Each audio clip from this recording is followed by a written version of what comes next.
There's something raw and real about rodeo culture. Rooted in the traditions of the American West, it's not just a sport. It's a way of life, woven with grit, danger, and tradition. Rodeo events celebrate the skills of cowboys and cowgirls and honor the history of cattle herding and ranching. But sometimes, that danger becomes heartbreakingly real. On April 3rd at the Wharton County Youth Fair in Texas, 24-year-old bull rider Dylan Grant was thrown from a bull named Thunderstorm during competition. At the exact moment of the accident, the crowd gasped in horror as Dylan hit the ground, and in a devastating twist of fate, he didn't get back up. Dylan wasn't just any rider. He was described as talented, someone who lived for the arena, the dust, the thrill, and the tradition. Friends and family say he was born to ride. Dylan started riding at the age of 6, and by the time he was a teenager, he had already won several local competitions.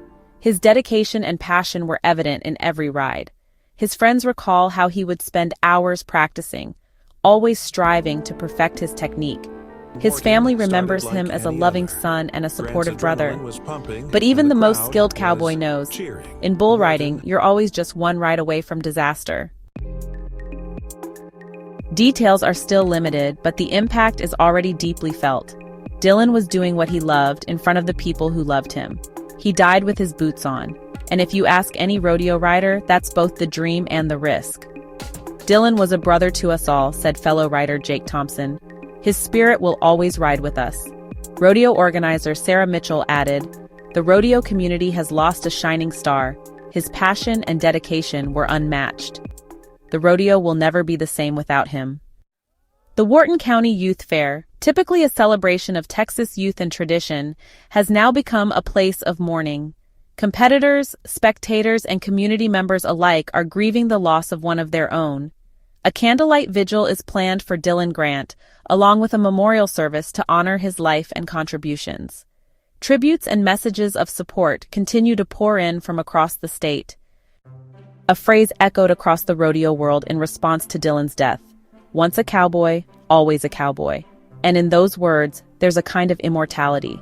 Dylan might be gone, but his courage, his passion, and his legacy ride on. In his honor, the Dylan Grant Foundation was established, providing scholarships to young rodeo enthusiasts and supporting safety initiatives in the sport. His story continues to inspire countless individuals, reminding them to pursue their dreams with unwavering determination. This wasn't just a freak accident. It's a sobering reminder of how dangerous and how sacred this sport really is. Bull riding isn't a game. It's a deadly dance between man and beast, and sometimes the beast wins. Statistics show that bull riding has one of the highest injury rates in sports. Many riders have faced similar risks, with some paying the ultimate price. Their stories remind us of the perilous nature of this sport. Rest in peace, Dylan Grant. You were a cowboy to the end. Your spirit and bravery will forever be remembered. To the rodeo community, let's honor Dylan by keeping his passion alive. Ride on, Dylan.